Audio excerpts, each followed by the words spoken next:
बातमी नालासोपाऱ्यातून आहे। Nalasopara railway track आजही पाण्याखालीच आहे। रेल्वे ट्रॅकवरचं पाणी अजूनही कायम आहे।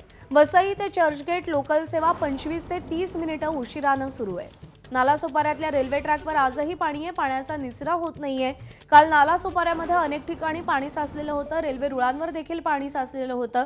त्यामुळे पश्चिम रेल्वेची वाहतूक काल विस्कळीत झालेली होती। तर आज वसई ते चर्चगेट लोकल सेवा 25 ते 30 मिनिटं उशिरानं धावतीये।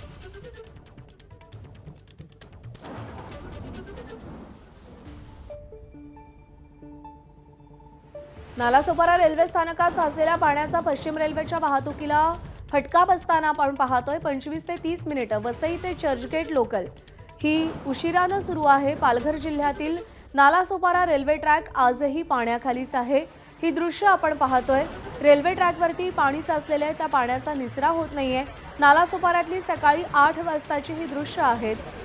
कालही हेच चित्र नालासोपाऱ्यामध्ये पाहायला मिळत होतं आणि आजही या रेल्वे रुळांवरती पाणी साचलेलं आहे। वरून पाऊसही पडतोय, त्यामुळे पाण्याचा निचरा होण्यात अडचणी निर्माण होत आहेत।